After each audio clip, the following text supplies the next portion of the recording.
welcome back to the SBP Podcast Mobile Filmmaking. I'm your host, Susie Botello, and you are listening to episode 168. Hey guys, how are you doing? So we're back in Fade Into Film, our panel. We've got Joey Min and Ryan McDonald with us, and we're going to be discussing some topics. We're going to talk about some news that happened actually at the end of last week. Some pretty shocking news that we came across, and I know you probably came across them too. So we're going to share our perspectives on what happened. Then we also are going to share some funny stories, and we're going to discuss a few topics that are going to be inspiring and fun to listen to. Now, listen, I just have to say this. Go to internationalmobilefilmfestival.com and check on the dates, because we are now in full extended submission mode. So go there, find out if you can still submit your short films or your feature films into the film festival for San Diego's 13th edition of the International Mobile Film Festival. Okay, that's it. That's all I'm going to say. We're going to go right now. We're going to talk to our panelists, Joey and Ryan.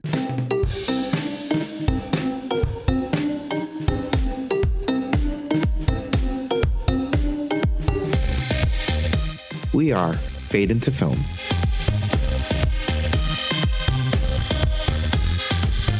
Hey guys, how you guys doing, Joey and Ryan? Hey everybody, how's it going? Doing okay. We're going to ask Ryan to trademark that hello, because he does it every time. That's his signature good morning or whatever. Do you say that in the morning? I had a job one time, and we did a lot of phone calls, and they wanted us to, when the customer would answer the phone, and they want us to not say something like, "Oh, how are you doing today? How was your Wednesday?" They wanted us to say something like, "So what's the better part of your Wednesday today?" Like they wanted you to catch somebody off guard with a unique unique question. No, you're supposed to ask something completely different besides "How are you doing?" Yeah. And I was so irritated that I would not do that, and I just stuck always with the like, "Hey, how's it going?" And so you would get graded. You have somebody who reviews your calls and they grade you, and they eventually management just let me go ahead. They're like, for whatever reason, your "Hey, how are you doing?" works, and you get into these long conversations with people where others don't. And so, you know, yeah, when you get to be yourself, there you go. Yeah, and you're not faking Instead it. of saying, again, like some people would be like, "So what's the best part of your Wednesday today?" Or like, how was your morning commute?" would be something that other people would ask. And I was like, I don't want to do that. That's if I got a phone call, and it wasn't cold calling either. It was business to business, but it was like if I got a phone call and somebody asked me how my drive to work in that morning would be, it'd probably be something really dark that I would respond with. Yeah. like in like Fight Club when like it may not work today either. A lot of people work from home. Like in Fight Club when like Edward Norton, like his boss is like, "Oh, you left this in the copy machine." He's like, "Oh, it could be one of our employees." He's like, walking around with an AR-15, carbine powered, yada yada, or it could just be something you just throw away. It's something like that.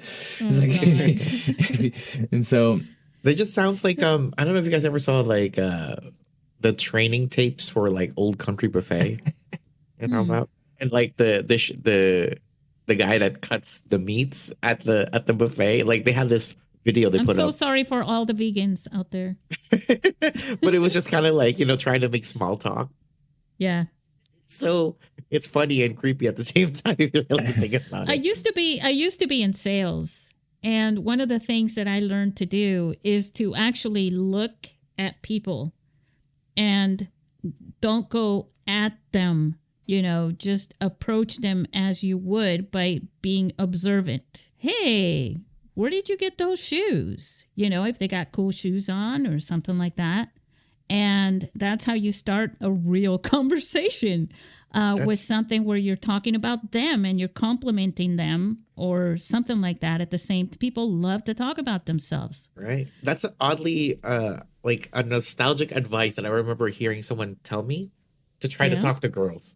Oh, Like, nice. oh, that's a nice necklace. Like, can you like, what is that? And they'll talk about that shit apparently. Like, I remember using this and it actually does work. Yeah. Like, I like the color of that, whatever. I mean, I wasn't trying to pick up on people, but I know what you mean. Yeah, it's a great one-line opener where you're giving someone the opportunity. It wasn't so much like, oh, I'm just going to compliment you, but it was more like a question where all of a sudden that person gets to talk about themselves in a nice way, on a positive note. but like, As opposed to what people say. What people usually say, can I help you, sir? Right. But have you received that?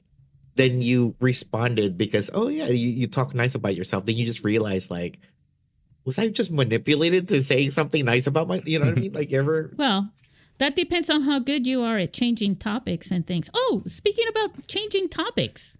So, I wasn't ready to change, but okay. Okay, so listeners, we have some news that I'm sure you're aware of. Something that happened late last week. I believe it was Friday when I found out about it. And I'm going to add a link on the notes to Filmic Pro No More. That is the name. That is the title of what I wrote because if you haven't heard, Bending Spoons, the parent company for Filmic Pro, basically laid off the entire staff all the way up and down the tree. Speaking of the holidays, all the way from the founder down to the last person. And I don't know if you heard about it, but we know that Ryan, you've used Filmic Pro in many of your films. So what do you think? I think he just found out what I was just telling him about Blackmagic camera. But share with us your experience with Filmic Pro and, how you feel about what happened. Yeah, I mean, there was a time when like the film Tangerine hits Sundance, and it was kind of like, it was one of the first like iPhone films, and it was kind of like, how did you do this? And if you just Googled how they shoot that on a phone, I mean, Filmic Pro was the app that popped up, and so naturally then, I would assume many of us, I know I did, downloaded Filmic Pro and started shooting films with our iPhones. And because it was convenient, or maybe it was a challenge. That was one of the things I was trying to do. I was like, can you actually do it with the phone? We shot my feature film, Married and Loving It, with an iPhone 6, using the Filmic Pro app.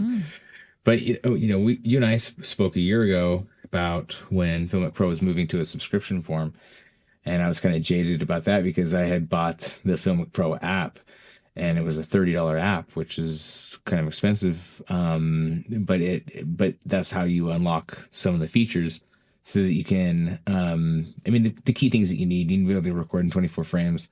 You want to, if you want to look cinematically, right? 24 frames, right. You want to be able to lock focus. But then, years later to then go, okay, well now it's going to be a subscription. It's like, but I already downloaded it. Like I've already have it. Why do I have to pay now weekly to have it more? And now that at a point where they fired their entire staff, it does seem kind of like it does look pretty grim.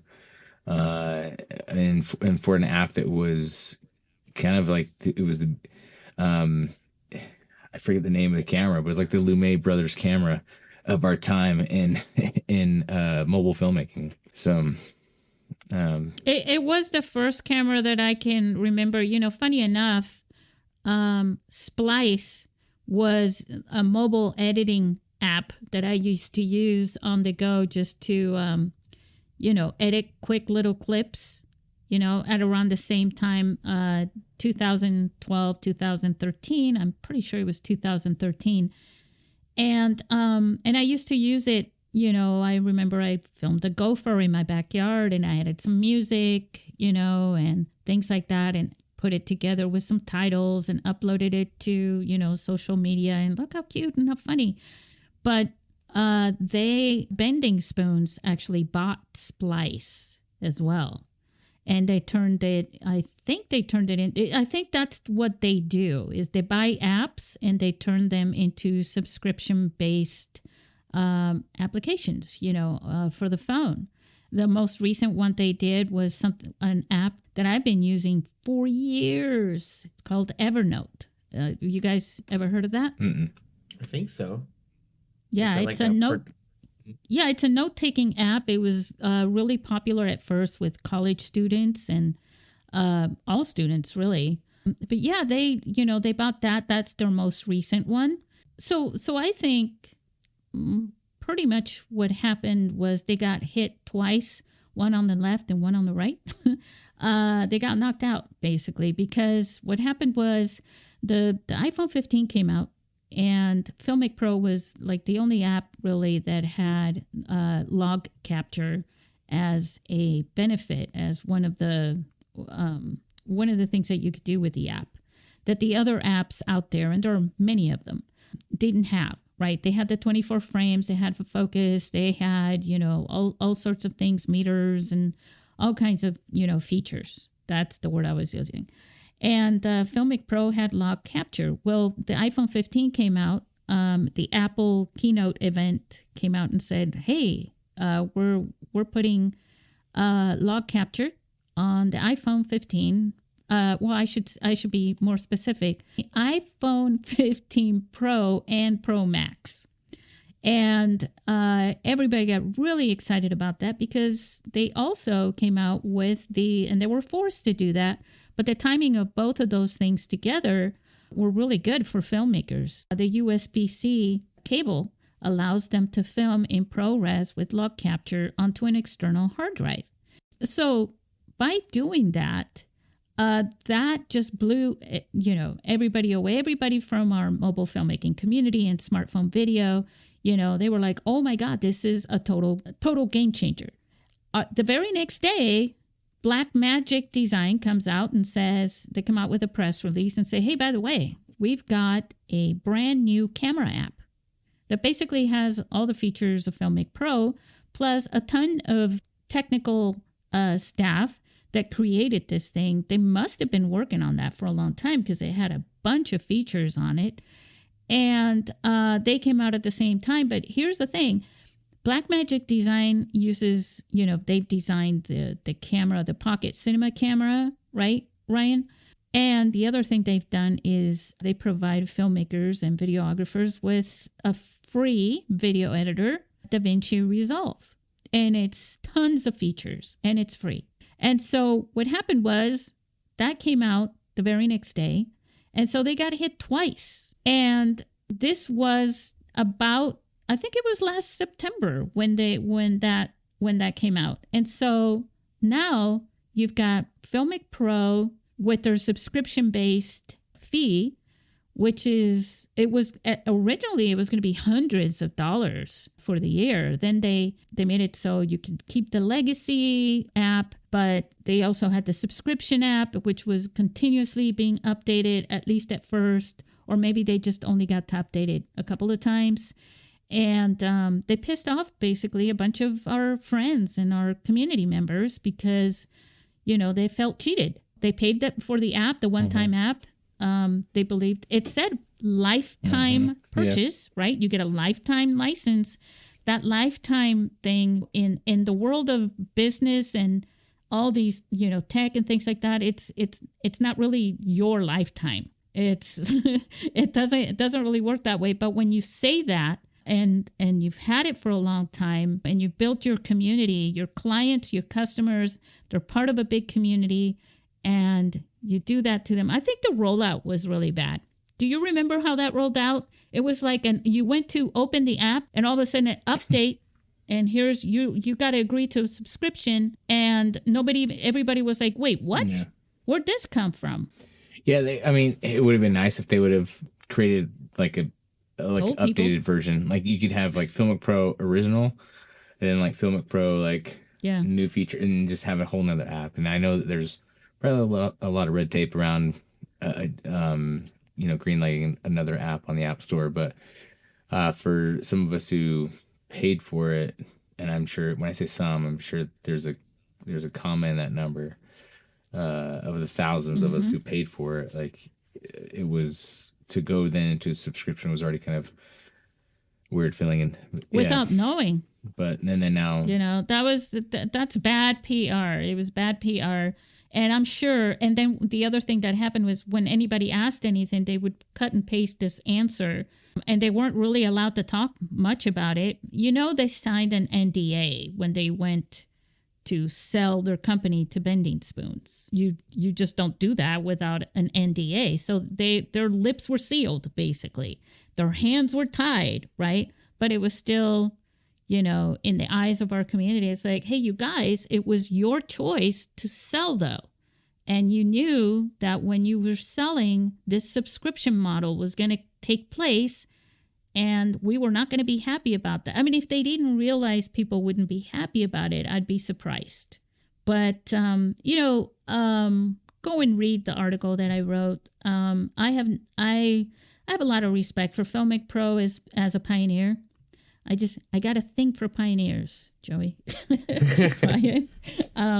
And yes, our film festival was launched before Filmic Pro, but they were the other hand. It was like our hand was saying, make a movie and we'll put it here. And I want you to think cinema, right? With the big screen and make narrative films and all that. And Filmic Pro was the other hand that said, hey, we'll help you do that. We'll help you achieve that. Right, Ryan? Yeah. And so, but the good thing is that there are apps that have come out since then. And from before that, from when I say since then, I mean way back, when they started. And they all have the Apple log feature. They have all these other features involved in it. And so, Blackmagic is free. They couldn't compete with that. You can't compete with free when it has all the same features. Plus, it's not a newcomer company, little company that came out of nowhere. This is a well-established, huge company. They may not be huge. They may be, if they happen to be listening, they're like, hey, we've got 6 people working for us. That's not what I mean. I mean huge in the fact that you have established yourselves as leaders in the camera and in the video industry. Right. So, Joey, do you have anything you'd like to add? Not really. I mean, because I know you guys have more of a history with Filmic Pro. Yeah. I think I used it. I think I bought it once, a long time ago. You filmed your Zorro films. You didn't use Filmic Pro or anything. No, did actually, you? I just used the straight, just the actual the native camera. The native camera. Just I think it was halfway through it. I'm like, oh, that's how you lock the the light and stuff like that. So right, it was a learning experience. But yeah. That's funny. But I it would just kind of, because I was thinking that, I mean, now in the advent of having the new phone coming out, I mean, I still feel like people would still be loyal to that company.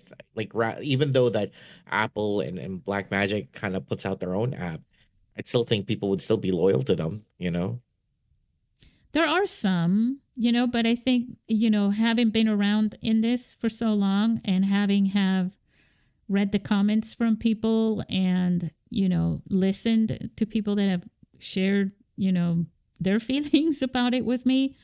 They didn't have that many loyal fans left at this point. They had some, that were still like, okay, well, I'm still going to go with Filmic Pro. But a lot of people, so there's, if you want to divide them in groups, there were those that said, all right, well, we're not happy about this. Look, there were people who are teaching. They're in schools teaching mobile filmmaking in their classes with middle schoolers and things like that. And they were able to provide this. Their school would buy these apps for the students to use. And it was a one-time fee. And then the students keep it and they can use it. But the schools weren't going to pay a monthly subscription for it. So they had to come up with something for that. But they did. One thing is to have an established school that gets, teaching credits. And then there's Joey Min, who's teaching mobile filmmaking tutorials and on the side, running workshops. It just became like, well, I can teach them how to use Filmic Pro, but they're not going to be able to afford it, the students. So why do that? So they let a lot of people down on top of that. And when I say they, guys, I'm really talking about bending spoons. But ultimately, I think a lot of people are like, yeah, Filmic Pro, you're the one who sold us out, right? So anyway, this is, speaking of filming stuff, and one of the things that I wanted to talk about in this episode is to go a little on the fun side and share some fun stories. This time, I think, I think we'll have Ryan share one of your funny stories, and then I'll share mine, and then Joey can share his. And we'll just do one story each. Okay.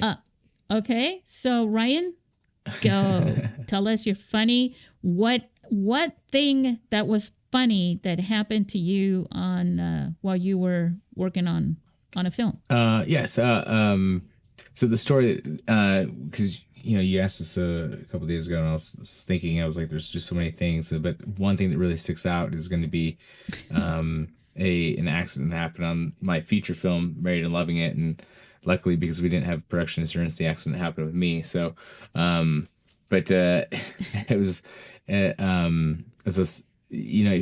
you can believe it or not, there are people in this world who will use the vacuum and then not put it away when they're done. They'll actually just leave it still connected to the wall 10 feet across the room, the cord draped everywhere, and then just stop and then just be like, oh yeah, we're good. It still sounds so psychotic every time I hear music. And then just be like, the joke that I have, that joke I have in my movie is I go like, well, job well done, huh? People do that. I said people do that, but I, for the record, do not. I literally unplug it and coil it up because my place is kind of small anyway. So so I mean, I don't know how many people there are out there, but if there was only one, I found that one person, and so I added that into my movie. That the when the husband and wife are arguing, that the husband trips over the vacuum cord. And so there's a moment where, again, it's kind of like the actor trips, lands into the wall, and that's kind of like the setup for what's going to happen next. And so I was playing, at the finale of the film, there's multiple people playing the same character. So I'm playing one of the husbands. And there was a moment where I'm supposed to trip over the vacuum cord, and I'm really only supposed to hit the top of the steps, maybe go over the first step of like 12. But not the whole thing. And people are going like, you're gonna be okay, right? And I was like, no, I'm just doing the first step. I'm like, we're good. Is what I was saying. And then my producing partner, my wife Brandy, she was like, please don't get hurt. I was like, no, it's just gonna be the first step. Like, this is it. But I wanted to do something kind of like in Jerry Maguire, Tom Cruise. There's a moment he comes back from lunch, and they basically have told him that he's going to get fired, and so he's running back into the office, and he kind of face plants without catching himself. And I was like, just something like that, but just the top step.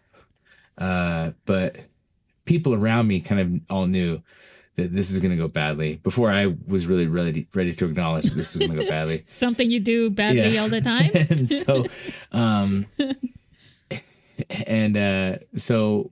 We say action. I go, well, my first AD, Jason White, he started recording with his phone, even though we're shooting the movie on a phone, but he started recording with his own phone, I guess, because he wanted to live in the memory of what's about to happen. And then even my DP, when you look at the take later, and we do the shot slate action marker, when even my DP Matt Johnson, he says out loud, he's like, we're about to watch Ryan die.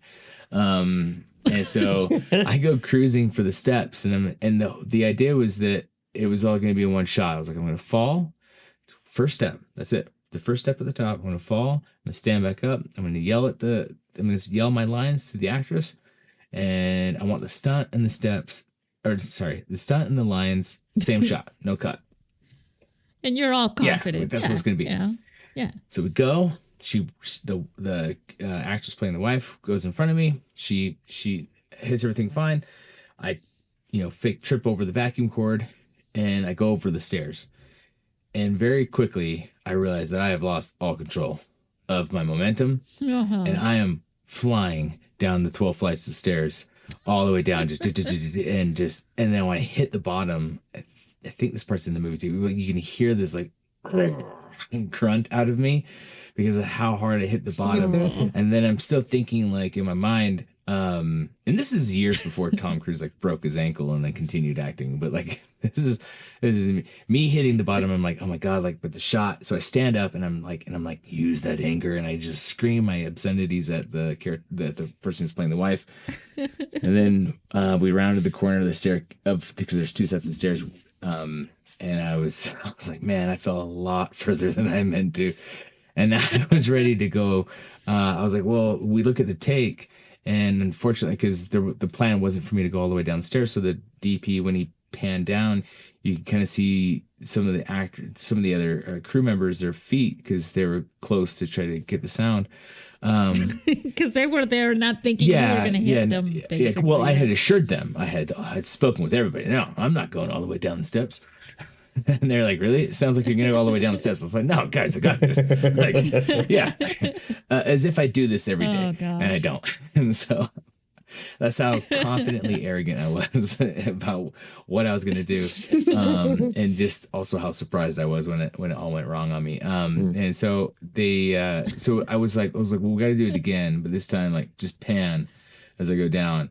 And I was ready for another one. And then, Jason White, my first AD, as I said, he's like, Ryan, I can't let you do another one. He's like, he's like, you've already done the one. He's like, let's cut to. You've already killed yourself. He's like, once. Let's cut to this bottom of the steps, and then, so what I did basically is I go one step up in the, and then I just roll over to my knees, and then we actually cut to the part.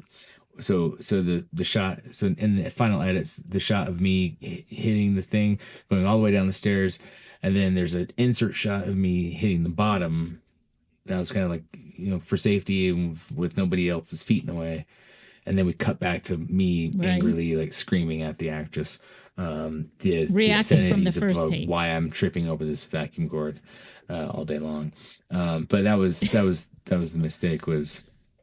So guys. Yeah. The lesson to be learned, whether you're on set or off the set, unplug the vacuum cleaner and put it away. Especially if Ryan's coming around. I just, give it a your all, but at the same time, like, with some safety. So we have a joke on our set. It's like, let's do another one for safety. But it's like, but it's not in the same way. Like when you typically say that, you say safety as in like safety coverage, right? But because of moments like that, because of your safety addict, moments where like, where I've been the fake punch went wrong and it actually hit me and it broke my nose, and then the director might say, let's do it again. And it's like, why would we do it again? It was supposed to be a hit. You actually got a hit. So there's no need for a safety shot on that one. Like it's actually, especially if you're doing something where there's a stunt, it's kind of like if you got it and everybody's safe, then there's the safest thing to do is not do a second one and move forward. But Joey, yes. Most, you probably have more stories on this than I do about that.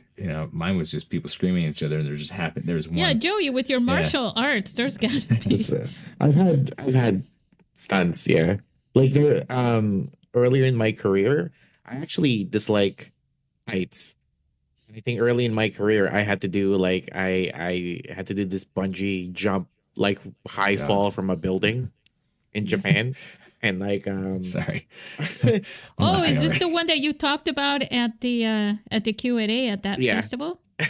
And I wish I had the footage or like the raw footage, because you just hear me cry the entire time I'm going down, because I was already crying. I'm like, I don't want it. And then they were like, 3, 2, So 1, is that go. like normal in Japan to just kind of like say, no, we don't care if you're. This is like a long time ago though, so it's like the whole, people didn't really know what stunt, like, because like back then, like stuntmen are just kind of they treat us like extras, right? Yeah. At that point, it's just kind of like whatever. So I know I had to do it. I was young. I know I need to do for work. I need the money.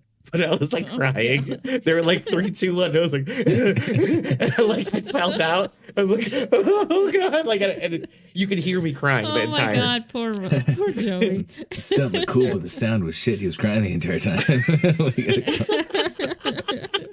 the most manliest time of my life.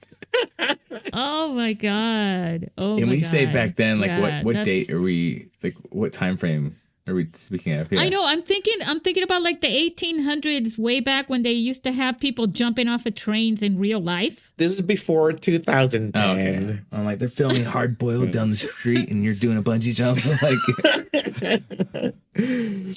that's or something like. Oh my gosh, something like that. I remember that.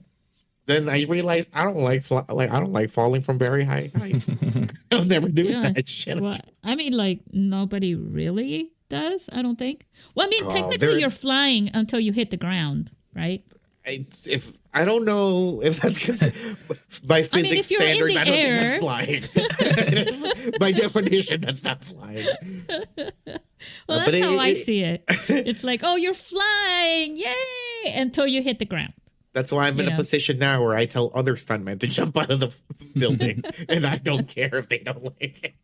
Oh. Actually, I do care. But yes, you do. But there, the record. Yeah. No, I try to really make it safe. But yeah, like silly stuff like that. I mean, back then it was just kind of, still the Wild West of stunts. That's crazy. Well, I have a completely different story. That is nothing like that. And it's actually not working on a film. It's something that I thought of the other day, which prompted me to throw this topic off with you guys to compare notes. I didn't know how wild you guys were going to get with yours. But basically, I was in my earliest video production days working with this company.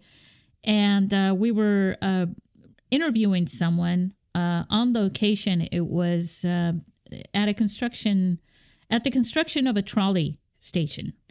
And it was a prominent figure in our city here in San Diego at the time. This was many years ago. They're not so prominent anymore, most likely, I think. But anyways, we were interviewing this person, and the executive producer who was filming said, Susie, why don't you go ahead and hold the reflector, because it was the middle of the day and this person had a lot of shadows and things like that, and we're outside. And I said, sure. And one of the things about holding a reflector to bring some light, you're basically bouncing natural light from the reflector onto your subject's face, right?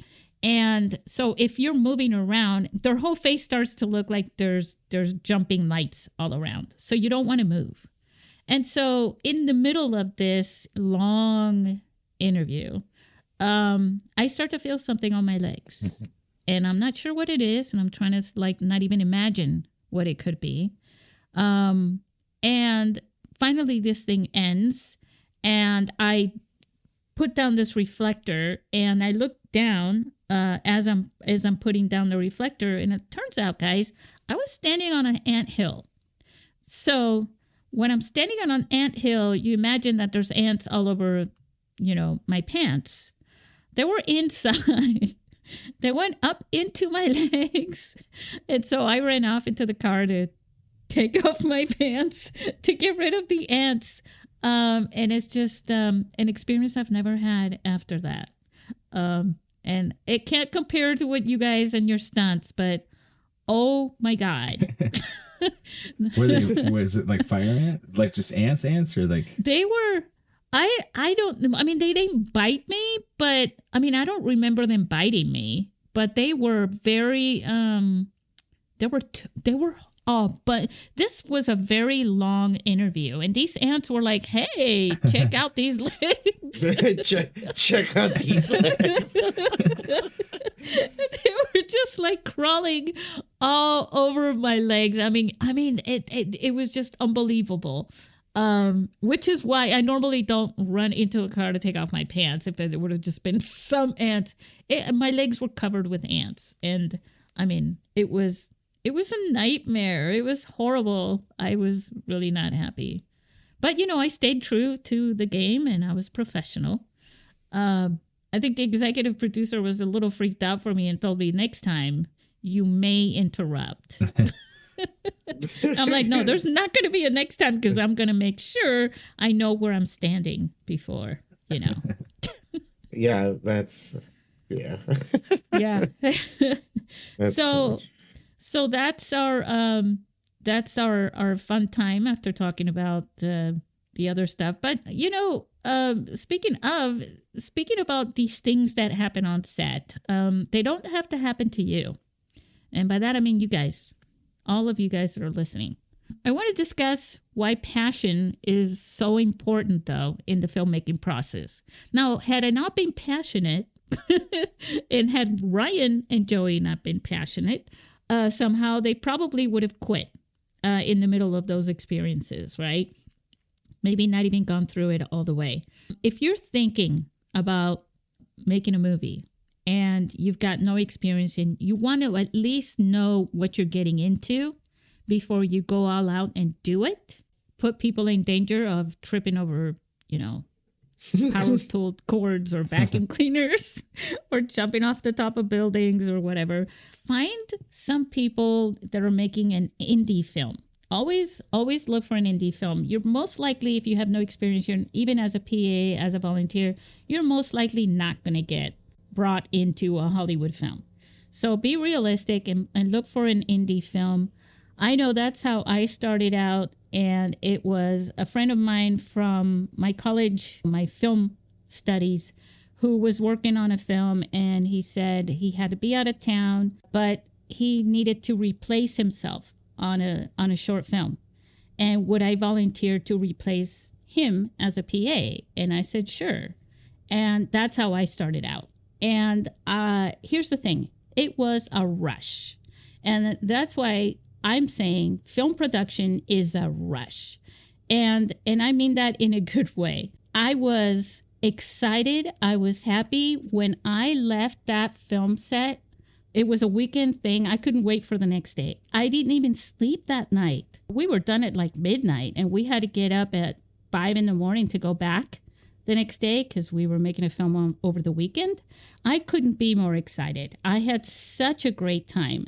And one of the things that you do is it was like an adventure. And I like challenges and I like to get creative and find ways to overcome the challenges. You work very closely with people that you just met. You get to be around the film gear, the filmmaking gear. Sometimes you get to touch things, which is always cool. And I just thought that was a great experience. And so I want to ask Ryan and Joey both if they had an experience sort of like that, which actually would help them in some ways, something that they learned about that said, okay, then yes, you know what? I'm gonna go ahead and make my movie, my films, my videos. You want to go first? I'm thinking about mine and what to make.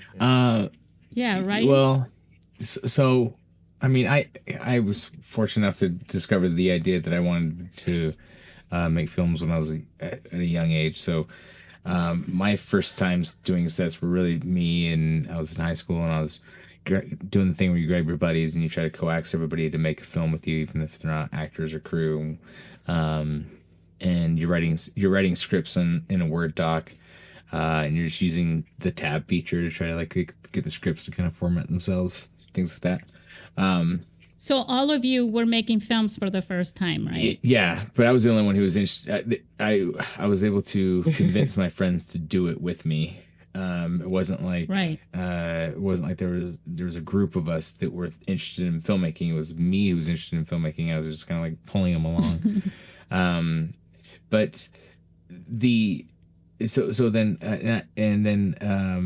but when I was in film school and I moved to Florida, and I'm originally from Utah. So there was a time where it was kind of like, I need to, in order to now I don't have my friends anymore. And so in order to get people to work on my films, I need to go and work on someone else's film.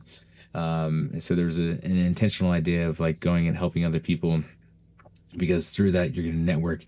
You'll be able to say like, hey, I got this other thing that I'm doing, and why don't we do that together, or kind of follow along. I mean, there's a lot when you're an indie director, you're also the indie producer, and so you're at the same time you're coaxing everybody to you're greasing the rails to get people to come and join you in this adventure that you're about to go on. And a lot of mine were short. They were all short films, and I shoot things in like a day, 2 or 3 days. What was the experience like the first time you worked on this film, even though you didn't have any experienced people and it was all your coercive idea and all that? But what was the experience for you and for your friends who had never done it before that made you want to do it again? Did they also want to do it again, or was it just you who wanted to do it again, or what? I mean, I was one of those pestering people who also, like, I bought a camera. Again, I'm like 13, so in the 90s. Yeah. So I'm at what Circuit City or whatever, right? Like whatever, like name a popular tech store at the time. The 90s, I think it was, and so buying a camera, and then I was shooting things just on my own. Like I set the camera down in my backyard, and I had a lot of grass, and I put a little gas on it, things that my dad didn't want me to do. And then I like put my boom box, back when those were a thing. You had to have and I had the soundtrack for Apocalypse Now, and I didn't have any editing equipment, so I was like, so I played. No, I didn't have the Apocalypse Now soundtrack. I had the Doors best of CD, and I played the song, and then I lit the grass on fire because I was I just wanted to recreate that napalm explosion from the beginning of Apocalypse Now in some kind of way. And so I was playing around doing a lot of stuff like that with my camera, and then it was, well, let me see if I can get my friends to kind of do this. And I had a great time. I can't say for their experience, but it was, I don't know. It was, so that's kind of how obsessive I am about it, though. So for me, it's like, even when I'm tired, or it's getting late, or it's getting 1 in the morning. So like recently with my latest horror film that we shot it outside of my, and it's Utah. So Utah in October, it's getting really cold at night. I'm noticing everybody else around me is wearing a jacket. They're getting really cold, and I'm okay. And I'm like, the guy who created the monster for the film, his name is Sean. I asked him, I was like, "Is it cold outside?" And he was like, "Yeah, it's really cold." And I was like, "I don't even know. It's because I'm just moving so much." And I'm all green light. And that's how obsessive. Now the real magic, the part that I really love, is when the puzzle pieces are coming together in the edit. Yeah. But I can't get there unless we direct it, though. But when you start seeing those magical pieces coming together, you envision the shot, and you shot it in reverse so that you could do the reverse part and it would work. Or because I plan my shots out a lot with storyboards, and so it's like when this piece matches that piece, it's, I don't know, that's the part that's still like a big high. But again, I'm obsessive. So for everybody else around me, if they're not into film, and then that reminds me, one of the things that I used to do with my VHS camera, where when I was a teenager, and I used to grab, the kids that I babysat would get their Happy Meal toys. And I think it was like chicken nuggets, big plastic chicken nuggets where they were like cowboys or something like that. Can't remember, but I would put them on the table and do stop animation with it. And the fun thing about it is, like what you were just saying, is like when you're done with several of them, several of the moves, and then you get to play back, and you're like, oh my God, this is so cool, just having to move around and things like that. But as far as like, if you're a person and who's looking to to get into film, and you're not quite sure where to start, and it's easy for us to say on this podcast on any platform and say, "Oh, just do it. Just grab a camera and go do it." But I'm almost certain that you can probably go in whatever town or city you live in. You can go into Facebook, type in that name, and then type in film or cinema, and then group, and there's probably a group already there, and then connect with them. If they're the right group, they'll be open to it. I just was on a group that brand new that someone invited me to for filmmakers and actors. And they go on there, and I've seen, like, I'm kind of getting spammed with it, but tons of people coming on, and they're asking for volunteers. Mm-hmm. You know, not paid, but you get credit, and you get to have fun, and you get to meet people, and they're basically saying these things. You know, sometimes they need somebody to be on camera, and sometimes they need, someone to be a PA. Sometimes they need, all sorts of things. And so, yeah, definitely go on Facebook, on groups. But if you don't care for Facebook, even go on any other site. Another thing to do is to even go to the high schools. You know, go to a high school. They usually have film departments, colleges as well, and just go talk to them and say, I'm interested in, in volunteering to make, films with the students. You know what I mean? And try that too. Yeah, and so my wife Brandy, she came to our film group. So Jason White and I, who I mentioned in the other story, Jason White and Matt Johnson and I, and a few others. When I got back to Utah, I was not interested in doing a group. However, it seemed as though it was like I need to start moving on from trying to get my friends to do movies when they're not really into movies, as well as much as I am. Like, everybody likes a movie, but not everybody loves them in the same kind of way where you're walking out and you're kind of like speaking about, like, oh man, did you see that shot that they did? Oh, look at the Texas switch. Like, that's amazing. And like I was rewatching Event Horizon. I haven't seen it in a long time. And there was that Spielberg Hitchcock Vertigo shot. And I was thinking to myself, I was like, oh, yes, that's right. The script I'm writing, I need to make sure I put a shot in there that I haven't done one of those in a minute. Nice. And so, when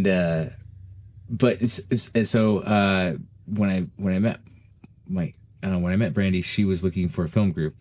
Because same problem, like, you want to be a filmmaker, but your friends aren't willing to do it. So you have to find a group, and she happened to find us, and Matt Johnson and Jason White and I created a group in Ogden. And you were so happy you married her. Yeah, well, her and I were having lunch earlier today, and we were saying the same thing. It was like, because I was geeking out about movies, and we were talking about Django Unchained and things like that, and she was kind of like, I'm glad I'm able to have these long dialogues of cinema with you. She didn't say cinema, that's my pretentiousness coming out, but I say things cute. Like cinema and theater palaces and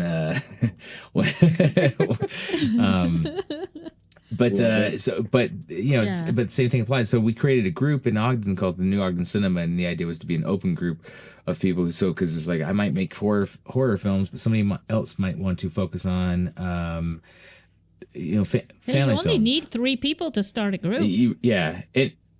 And I watched the Warner Herzog masterclass, and he was saying that you only need 2 people to even make a movie. So, right. He listed off a few of his movies. He's like, it was me and Bob. That's what we did. And I was like, man, that guy is, he's diehard. So what about you, Joey? I mean, it's the same thing too. Like, I got all of my friends to help me out for, when I was like a teenager, because I think I've always wanted to, well, ultimately I know I wanted to be a filmmaker and a director, but I think I started off making fight scenes because, martial arts and, watching Sammo Hung and Jackie Chan growing up. And so having my friends help me do that, but then eventually I would find people that were, more like into the martial arts and stuff like that. And I think it was just really cool.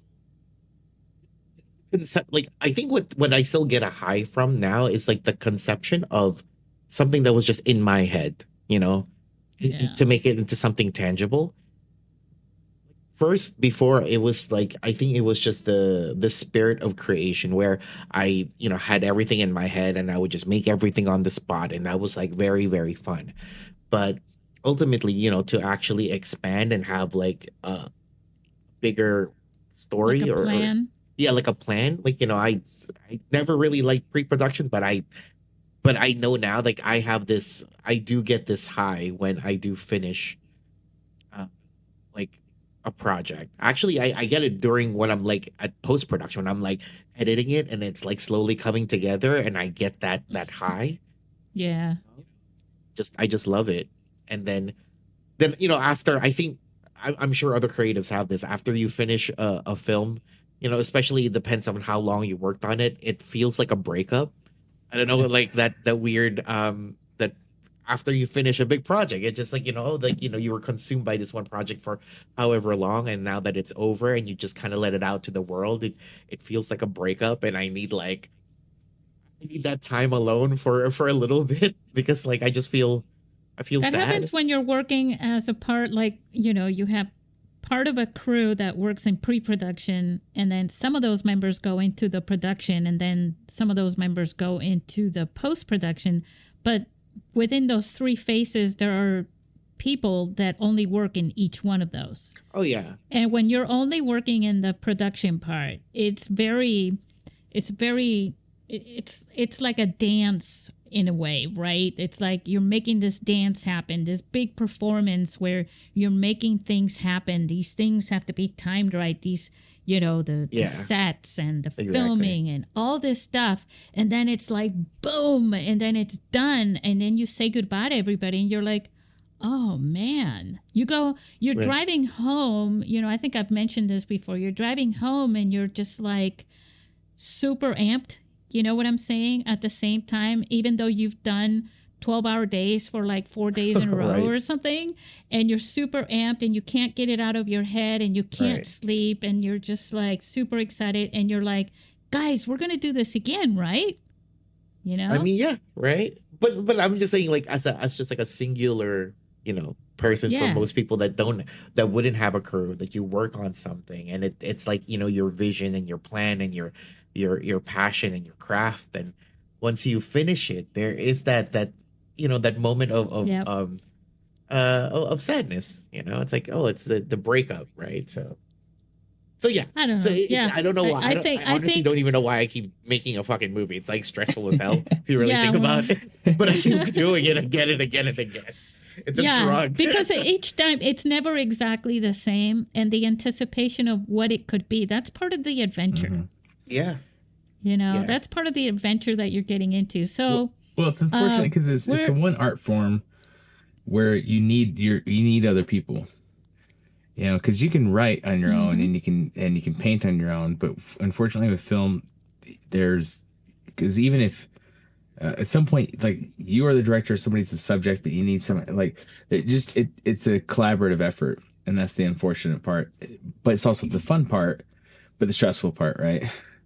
There are many films, mobile films, that I've watched that have been a part of our film festival, especially earlier on, where there's one. I remember one. I remember one film that I got. I think it was in 2013, and wow, my memory sometimes kicks ass. So it was a movie about this guy who met. There was a hitman, and he played both roles. And he shot it on a phone with a tripod. And he was in an underground garage type of a thing. And he basically murders himself, basically, through this movie. But he plays both parts. And he wrote it. He acted in it. He filmed it. And then he edited the whole thing. But, ever since then, I've seen a very few films where it's just one person doing everything because I think more people are now willing to do it, with a phone, because that's the other thing we haven't been mentioning here is how do you get participants who are in a mobile, who are indie filmmakers that are going to say, well, yeah, we'll come and help you make it on a phone, or we're making it on a phone, and we got tons of experience and we're making it on a phone. See, now you might find more of that than before. Mm-hmm. I mean, get on the person who you were speaking of, who shot the film and acted in it all at the same time. But what are the limitations though? So if you want to have, if you want to do a Goodfellas oneer, you can't do that by yourself. So no, and I always go for the production value too. So it can be done, sure. But what are some of the limitations? And that's where I go it's the art form where you need more than one person to kind of help you out. And as a director or producer, you have to convince people to do it, and hopefully you surround yourself with people who you got to go beyond the challenge of what if I could do this all myself, right, Ryan? What if I could do this all myself? And that's a challenge, and you go, and then it's okay, it's cool, you know what I mean? But to go beyond that and to build a group of people who can be your group, your crew, like you have your crew, a pool of people that you can reach out to when you have your next film idea. And Joey, you're on that same boat, a group of people that you can reach out to when you have it. And that's part of the dream of having this group of people, and you get to share each other's talents, and you all go together and you gain that experience together as well. And of course, we're always telling you, just go out and make a movie. Just go for it. Yeah, just do it. But I know that when we say that, you're going, okay, but it's easier said than done, right? But at the same time, just, because it's on a phone, just try it. Just do like what Ryan was doing without the fire and gasoline and stuff like that, But, just try little things.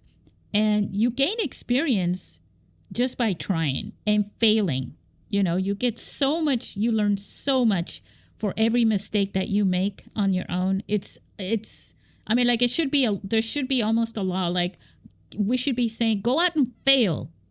Go out and ruin a movie so that you can learn how to make movies, right? Yeah. But I think that's the thing, though, right? Like, I think people aren't used to, everyone's taught to, succeed, but people forgot to teach people how to fail and come back. Yeah. I think that's, the important part, especially when making a movie. Oh, my God. Yeah. Even short films do many failures, that just pile up the entire day. Yeah. And you should be able to have the strength and the willpower to be able to, push through that, right? Right. It's just like being able to say no. Nobody wants to hear no. Nobody wants to say no. It's a very hard thing. And to accept that, that sucked. I failed at this. But the most important part is that you don't stop there. That you inspire yourself by saying, okay, this did not turn out. But man, you got to be able to look at the plus side too and say, but I did get this far. I did actually start something. Even if I didn't make it, when there's that whole saying about, when you're a baby, how you learn how many times do you fall before you take three steps in a row, right? When you're a baby, it's the same thing. And a baby is not going, oh man, I failed, I'm never going to try this again. Yeah, I've met plenty of people who they have an idea, maybe it's a great idea, but they're just stuck on but it has to be perfect. It has to be perfect. It has to be perfect. It's and then it never comes to fruition. It never happens because they're just so focused on the idea that's going to be perfect. And I'm more of a run and gun. I can't stand it when we're sitting there. I can't do hours waiting for a shot. I have to do 5-6 shots an hour. We just have to keep going. Yep. Right. And is it going to look a little dirty? Sure. But that's the momentum. I think once you've made 100 films, you can sit there and say it's got to be perfect if you want to do that. But between now and then, guys, just get out there and start messing things up. Don't worry about perfection. Just put it together. And I've seen Sam Raimi interviews where he's said the same thing. He's like, grab your camera, go out and make a film. Notice what you did wrong, do it again next week. Go out and make a film. There you go. Figure out what you did wrong. Go ahead and there's even there's stuff that I see in my feature film and I'm like, God, I wish I would have done that differently. And so to me it's like you're always going to be your worst critic anyways, so you don't have to worry about what other people are going to say, because it's actually you who knows where the glue in the tape is. Yeah. So yeah, all that matters is, that you're learning from it and considering the experience and everything. And, I'm going to be really upfront with you guys. Now I'm talking to you as the founder of the International Mobile Film Festival, where I'm pushing you to submit your films to our film festivals. But you know what?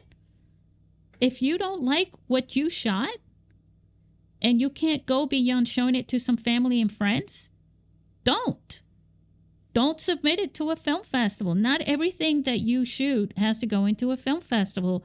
I'm kicking myself as I'm saying that to you, but not everything has to be shown to people. Like, make movies for yourself. That's the first thing. Yeah. I have like for like, however movies that or sketches or whatever videos that we put out on our YouTube, I definitely have like 100 more that I just do, like I keep for myself. Yeah. It's the practice. Yeah. It's the same thing. I do that with writing. I write a lot, and then I end up publishing maybe 3 out of 20 of the things that I write, because I love to actually write, putting thoughts on paper, writing stories and things like that. But I don't have to publish anything. That's my thing. That's my art stuff, Same thing with, I like to go in and create music on GarageBand. You know what I'm saying? I don't have to put that out there, anywhere. I don't have to add it to this podcast. Speaking of music, you're about to hear the little tune at the end of the show, because we're running out of time here. But before that, I just want to thank you guys for coming on this and recording this with us, this panel. And Levi was not here, but he'll be here soon. Again with us. But I want to say thank you to you guys, and wish you all very happy holidays, especially our listeners. You want to say goodbye to our listeners, guys? See you guys. I'll see you guys next time.